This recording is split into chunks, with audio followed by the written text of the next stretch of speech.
In this video, we will go through a lot of examples about hypothesis testing on population proportion. For this particular problem, we are given that the p0 equals 0.5, p hat equals 0.35, and the sample size is 100. We are going to calculate the test statistic. The test statistic Z is calculated as the ratio between the p hat minus the p0 divided by the standard error of when non-hypothesis is true. The p hat is 0.35, p0 is 0.5, and the standard error at the bottom will be calculated in this way. So the test statistic is -3. A sample proportion of 0.35 for 3 standard errors below the assumed true value of the population proportion 0.5. This gives us an idea how different the actual data we collected was from what we expected it to be. So we previously found the test statistic Z equals to -3. Question B. Find the p-value for the alternative hypothesis, such as p is smaller than 0.5. We need to check assumptions. Because the n times p0 is larger than or equal to 15, and the n times y minus p0 is also larger than or equal to 15. We know that we can use the normal curve. Since this is a left-tailed probability, we shift the area to the left of the statistic.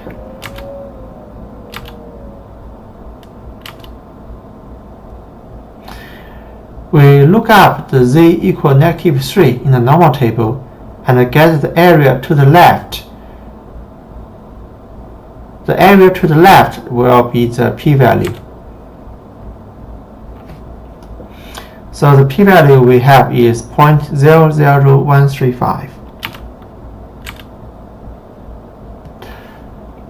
The correct interpretation will be the probability of observing a sample proportion of 0.35 or less is 0.135% if the true proportion is 0.5, and we should reject the null hypothesis, and it is not very likely that we will force reject null hypothesis.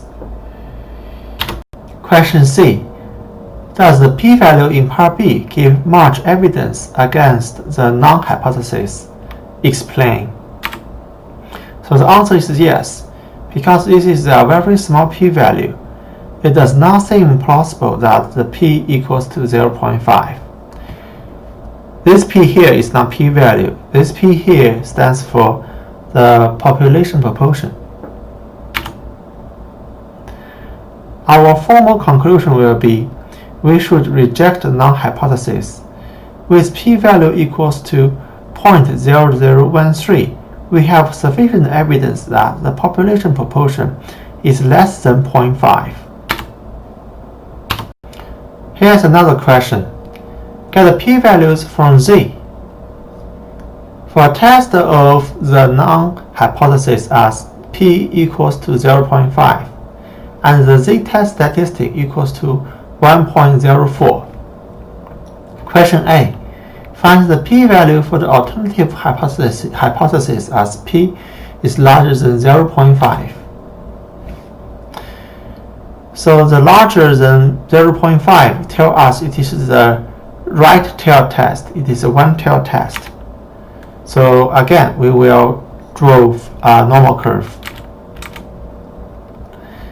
And we will look at the normal table to find the area to the left equals to this number. Then we can have the shaded area, which is 1 minus this number. And that's how we get our p-value for question A. Question B finds the p-value for the alternative hypothesis as p doesn't equal 0.5. Doesn't equal means it is a two-tailed test. Again, we drove a normal curve.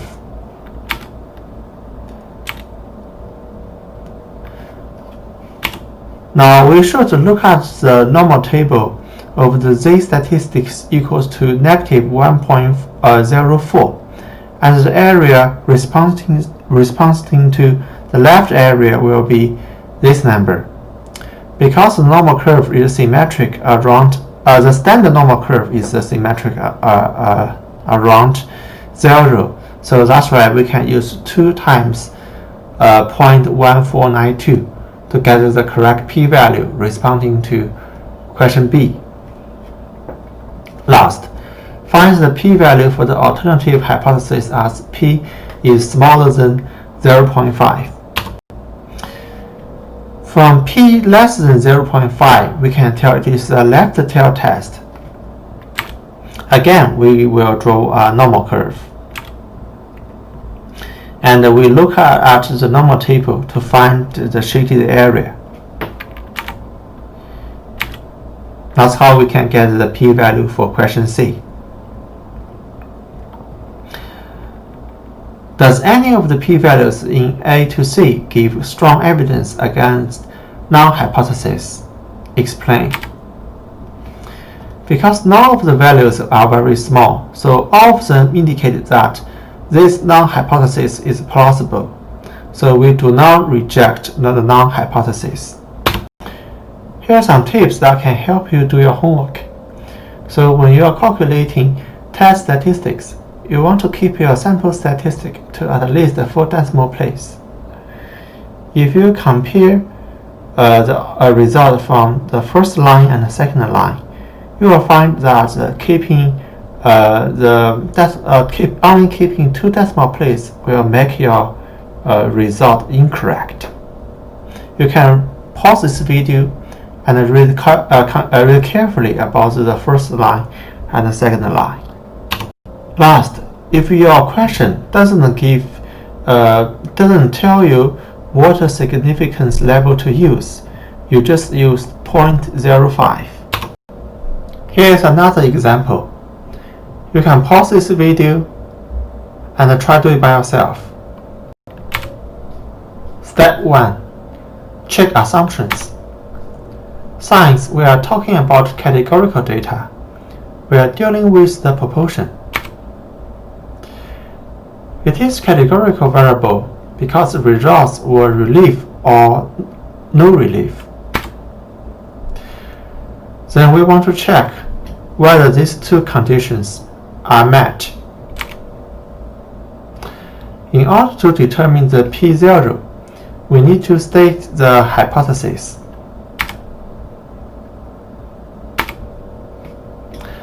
The alternative hypothesis will be p doesn't equal 0.5.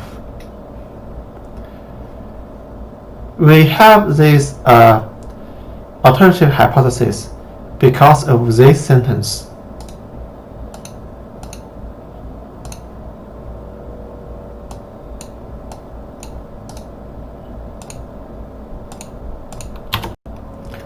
I'll start with the alternative hypothesis because the claim we are testing tells us the alternative.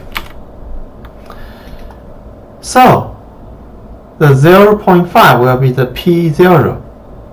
So we can determine the alternative hypothesis as p equals to 0.5. We know that the non-hypothesis will always be p equals to some value. And we know that the alternative must be doesn't equal because it is different than 0.5. So this tells us the value of p0. Now we can check both conditions here. Because both numbers equals 15, so assumption is met. Last, was the data randomly collected? The answer is yes. Because it says given a random sample, so that's why the data was randomly collected. Now we will use the level of significance of 0.05. Step 3. Calculate the test statistic.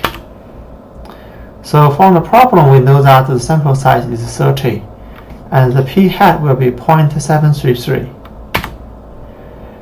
Based on our hypothesis, we know that the p0 equals 0.5. Then we can calculate the z statistic. You can try to calculate this z statistic by yourself. Test statistics tells us how many standard errors the sample proportion, which is 0.733 from here, falls from the hypothesized value 0.5, which is here. This sample proportion falls 2.56 standard errors above the hypothesized value. It is above the value because the z statistics is positive. Step 4. Calculate p-value. So we just found our test statistic to be z equals to 2.56. Since we have doesn't equal in our alternative hypothesis, we are performing a two-tiered test. We can drop a normal curve. Remember that the normal table gives you the area to the left starts with looking up z equals to negative 2.56.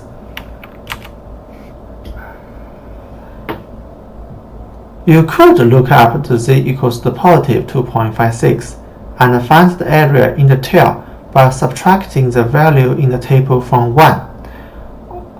Or you can just remember that because the normal curve is symmetric. So you should know that the value in the right tail will be also 0.005, which equals to the number here. Again, this area and this area should equal to each other. So our p-value will be 2 times this number here, and this is a pretty small p-value. The probability of getting a test statistic of 2.56 or more extreme is 0.0104, which is less than 0.05. Step 5. Make conclusion. So we just found out the p-value is 0.0104 and our significance level, which is alpha, equals to 0.05. Since the p-value is less than or equal to the alpha, the significance level, so our conclusion will be reject non-hypothesis. With p-value equals to 0.014, we have sufficient evidence that the proportion of children having relief with the drug is different from 0.5. You can link the keyword rejection non-hypothesis with we have sufficient evidence to that the proportion of children having relief is different from 0.5.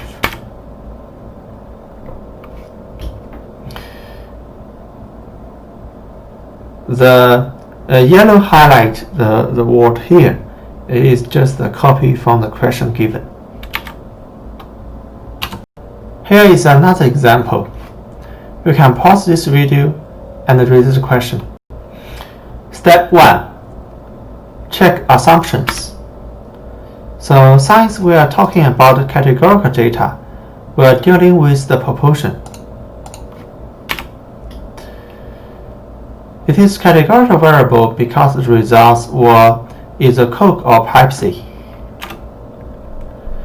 Then we want to check these two conditions. Again, in order to determine P0, we need to state the hypothesis. Step 2. State the hypothesis.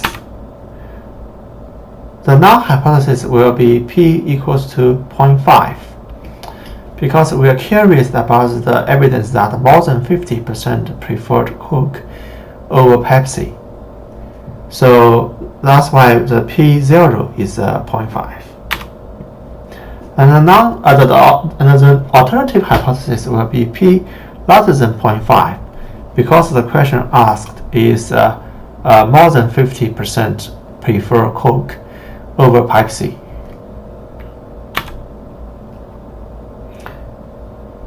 We know that the null hypothesis will always be P equals to some value. And we know that the alternative hypothesis must be larger because it said more than 0.5. So this tells us the value of P0.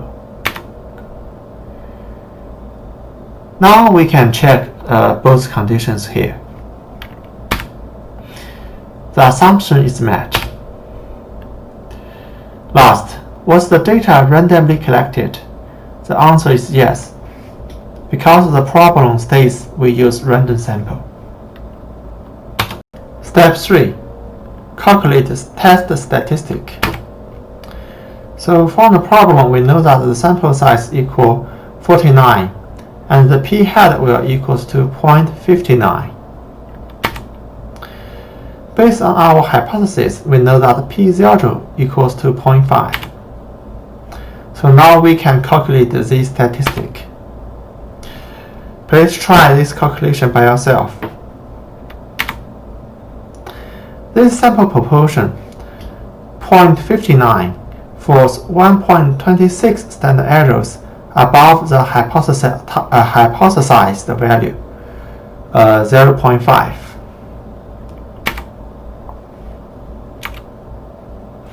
Step 4. Calculate p-value.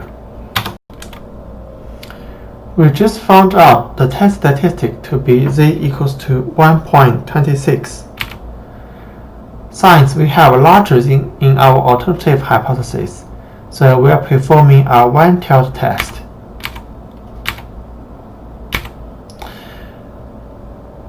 We should find the area in the shaded tail, and this will give you the p-value. Again, you can look up the z equals 1.26 and find the area in the tail by subtracting the value in the table from 1.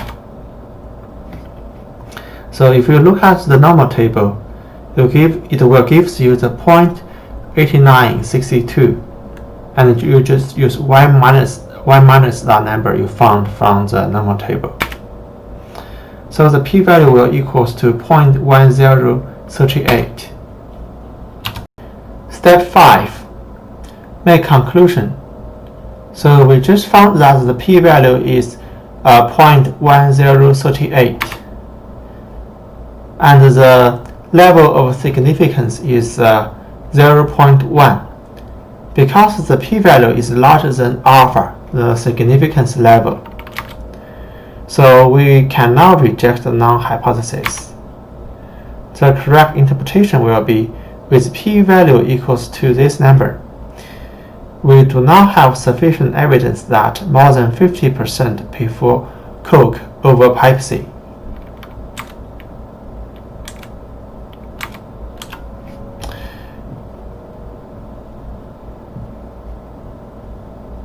This line is copied from the green highlight sentence. Last example. You can read the question and try to do it by yourself. Step 1. Check assumptions. Since we are talking about the categorical data, we are dealing with the proportion. It is categorical variable because the results were had side effect or did not have side effects. Again, we want to check both conditions, and we want to state the hypothesis to determine P0. Step 2. State the hypothesis. the null hypothesis will be p equals to 0.1, and the alternative hypothesis will be p less than 0.1. We know that the null will always be p equals to some value, and we know that the alternative hypothesis must be less because it is set less than 10%.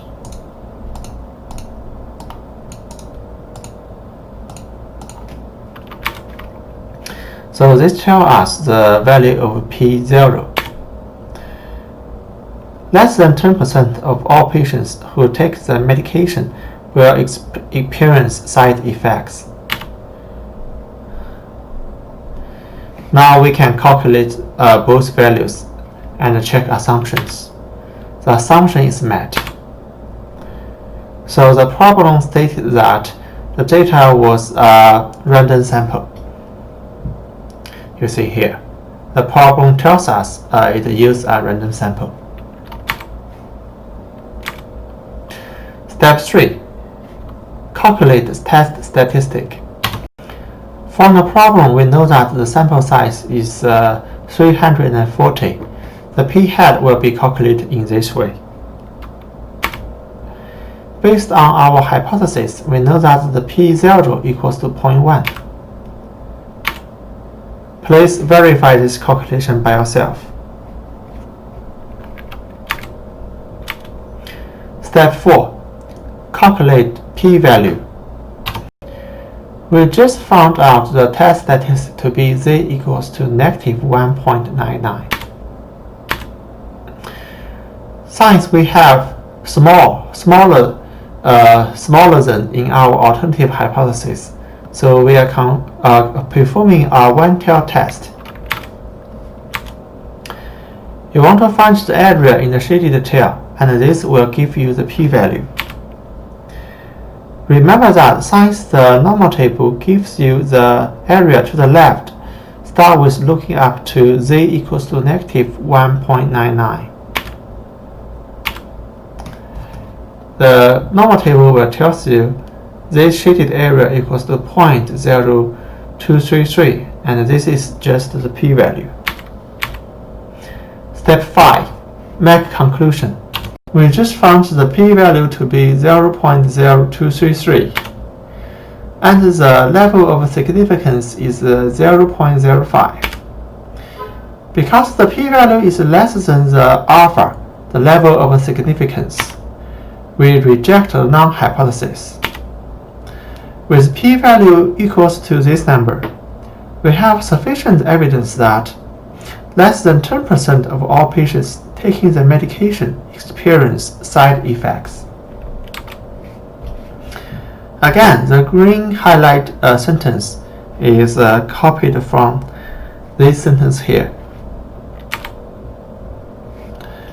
Because we reject the null hypothesis, so we say we have sufficient evidence that less than 10% patients experience the side effect.